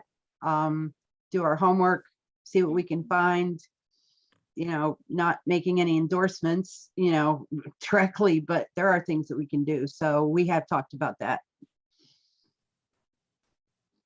Does that answer your question, Elliot? Also, the breakfreefromplastic.org has a tremendous amount of information, and all of us are part of that movement. And it really is the way to connect with people that are all working on a global level around these issues. So just so you know. So we have Pat, and then we have Gail.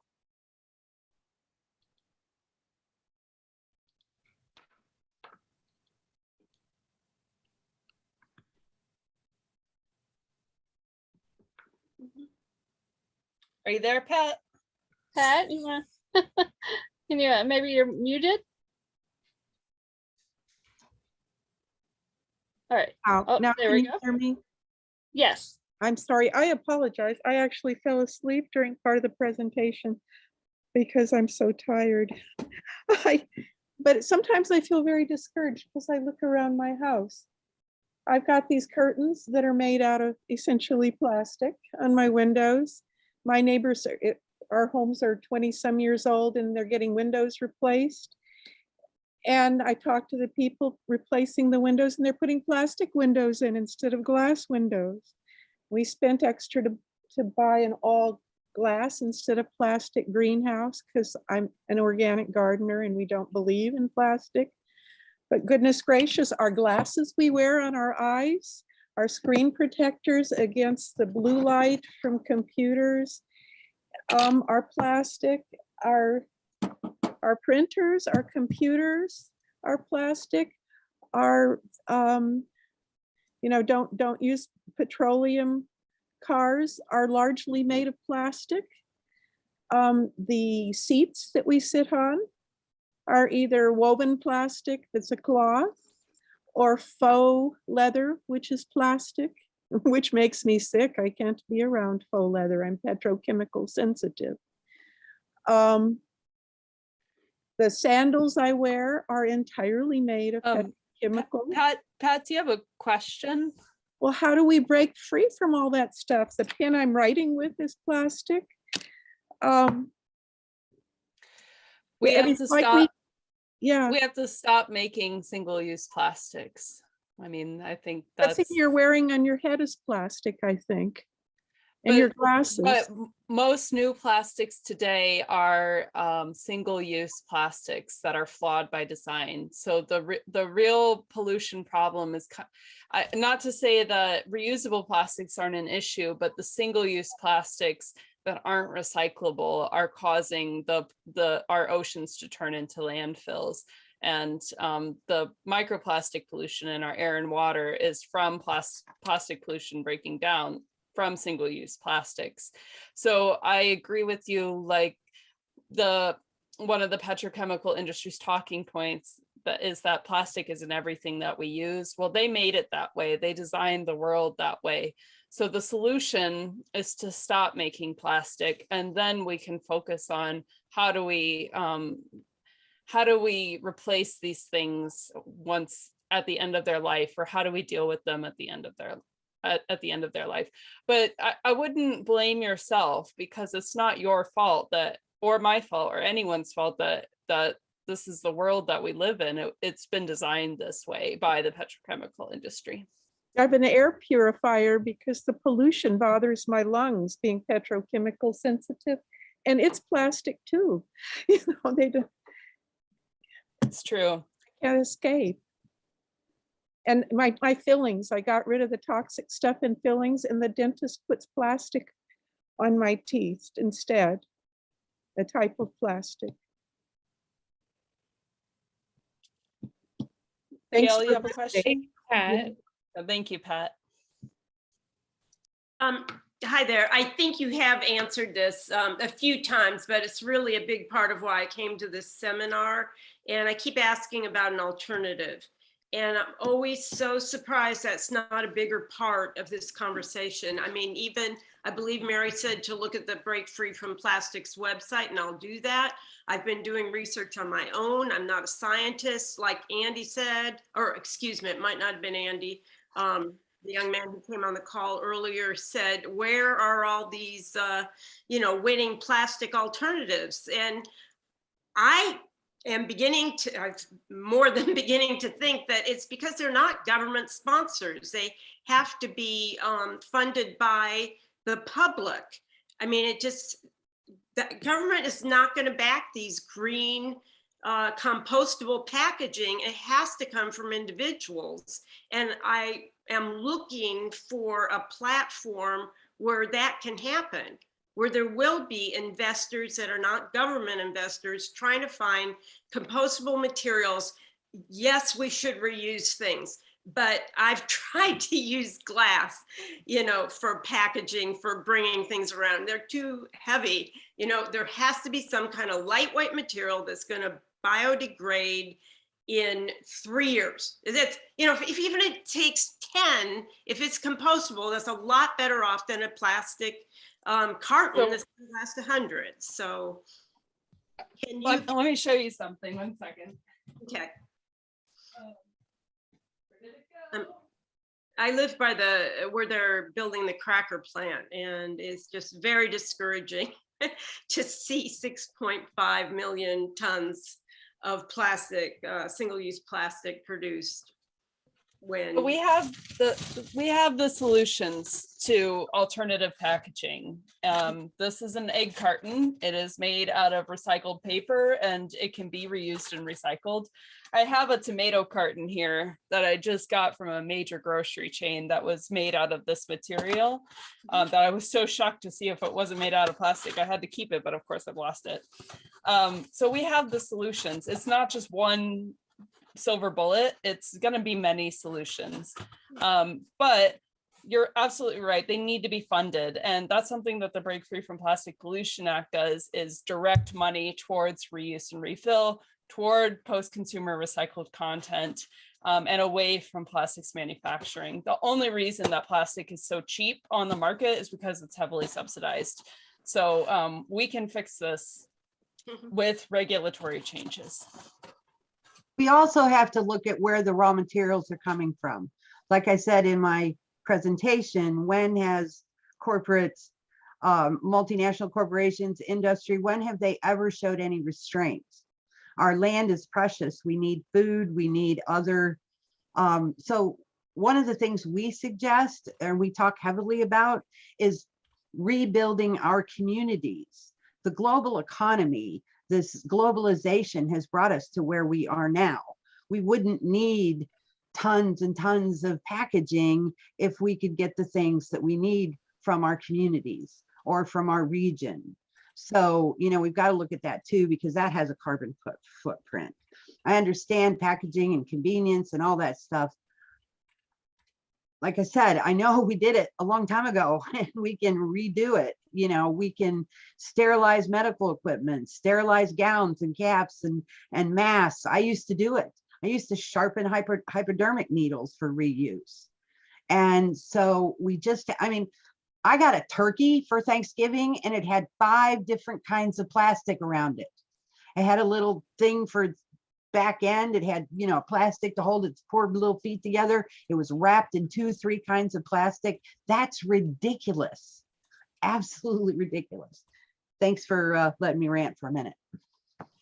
I would, this is Elissa. I'm with Sierra Club Ohio, and I would just like to kind of talk about that. There are pockets of communities and businesses who are investing in reusable refilleries, places where you can go and take a glass jar or whatever you want to reuse to fill your laundry detergent, your eye makeup remover, you name it, it's happening. And so I think that one of the campaigns that we're working on here in Ohio is like, we need to start reimagining how our food is coming to us. So we need to, buy naked fruits and vegetables. We need to use, our consumer power to pressure how our food is being packaged to us. The FDA doesn't have any regulation on what kind of material our food is packaged in, yet we heat it, and it is finding its way into our food that we're eating. And so, I can do this. I have a metal container here that instead of sending my daughter, with a plastic Lunchable, I can buy my ham from the deli counter and ask them, to hand it to me and just wrap it in that paper. And I put it in a bag with a sticker and I can make my own Lunchable, it takes planning and it takes some more resources. And, a lot of us here in this conversation are folks who can afford some of these things. And we're the ones who really need to invest our voices and our dollars, to push for these kind of changes and support those local refilleries, and it's also just stop buying. Unfortunately, too much consumption.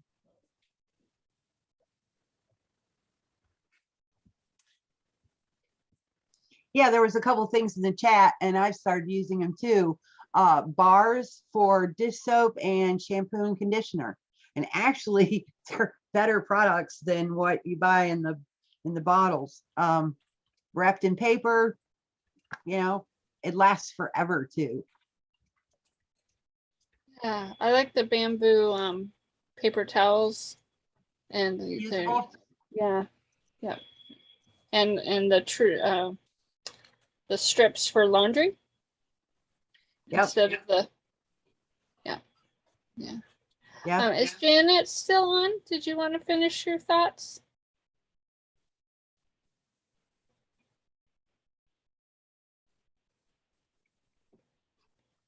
Let's see her. Thought she was still on. Right. Looks like I want to say thank you to. Oh, no, go ahead. Sorry, I just wanted to say thank you to the moderators tonight. Thank you, Mary, Elissa, Peggy, for organizing this behind the scenes and putting a lot of work into this. And thank you to my wonderful co-presenters, BJ and Paulita. It's been an honor to do this webinar with you. Absolutely. It's been an honor to do the planning and the organization and the tons of emails and signal chats. Yes, absolutely. And Allison. Allison as well. Yes, Allison, our sweet Allison. Yes. Allison is a wonderful from Climate Reality. Do you want to say a few words, Allison, about what you do? Yeah, hi. I'm Allison. I am an intern at the Climate Reality Project right now, but it's definitely been wonderful getting to work with all of you on this presentation. And it was, super informative, and I think we made a really big impact tonight. So yeah, really happy to work with you all. And I'm glad, hopefully, that we'll be able to see some really good impacts from this. Yeah, I think that I always think about my plastic less life is a journey, and it's not some place that I got to overnight. And I do have to say that the more you start to dig in, the more I start looking around saying, what else can I eliminate, you know? And so it does kind of get you creatively thinking about alternatives, what you can go without. You know, I challenged myself, you know, to celebrate my daughter's birthday without plastic, and which can be a challenge for little kids. And you know, we went on a road trip as a family to the St. Louis Arch and used no plastic because we planned ahead and used refillables, reusables. So it is possible. In the, you know, the more you start doing it, the more you kind of figure out like what works for you. We can find uses for the plastic we already have. You know, I mean, like, I'm a horrible hypocrite. You know, just look around my house, but you know, you know, I bought plastic boxes to put things in because they're, you know, they're waterproof and they're, you know, things don't get in it. I'm not making excuses. It was years ago when I bought these, but I still have them. So not just because you have a plastic monitor or phone or whatever it is, keyboard, just take care of it and hopefully it won't break. Check. And please, if you have questions, we are connected to lots and lots of different people in different spaces around all of this work. And if we don't have the answer, we will find somebody that has the answer for you. And you know, it's and none of us are, you know, we're just doing this to, you know, like Alyssa was saying, it's not, this is a journey. So we were all on this journey together, and we'll just, you know, just keep plugging away. So thank you all for coming, and we really we consider you all family now. You can't get rid of us, so you're part of the A to Z family, and we really appreciate you being here and your feedback, and you know, just feel free to reach out to any one of us, and we thank you all for coming tonight. Thank Yeah, you. Hi there. Us. Can I get in here? Oh, sure, go ahead. This is Gordon Draves. One thing that I have found is that the producers make smaller and smaller packages. And, you know, if we would buy the larger size, it is a good idea. For instance, I buy 4 pounds of peanut butter at a time, and I have a wonderful storage container. And it really helps out to have a large container sometimes. So the thing is, you don't have to buy special products that will store things now. All you have to do is go buy a 4 pound peanut butter, a 3 pound cottage cheese, and you have a container that is really wonderful. Thank you to the person who mentioned mycelium. That's what I was talking about. I went to a mushroom club meeting here in Atlanta, and they were talking about making these packing materials out of the mycelium. And it was just a fascinating thing. And I'm not sure if it ever really caught on, or maybe it's too expensive compared to styrofoam. But styrofoam is a very dangerous product. It doesn't take much of a flame to light up a egg carton and such. So they're very dangerous to have in our homes if we're worried about a fire or anything like that. And I mentioned in the earlier in the chat about little cigar butts have the mouthpieces made out of plastic, and of course the filter cigarettes. I'm not sure if that's a plastic or not, but anyway, those last for, you know, like 10 years before they are disposed of. So there are well, not microscopic, but very small items that add to the pollution problem. And one gripe that I do have about another product, and that is making things like gum wrappers that are with aluminum. Why? You know, we have this aluminum forever, basically. Thank you, Gordon, so much. Thanks for sharing. And I guess maybe we'll take one more about Donado. About that. I'm sure pronounce that right. Rachel. I'm Rachel Baldonado from the Philippines. Maybe we can go back to our Filipino culture of buying things in small amounts, tingi. But of course, we will bring containers, storage containers for such. So to avoid extra packaging. So we know for a fact that most of us are low income earner, and we budget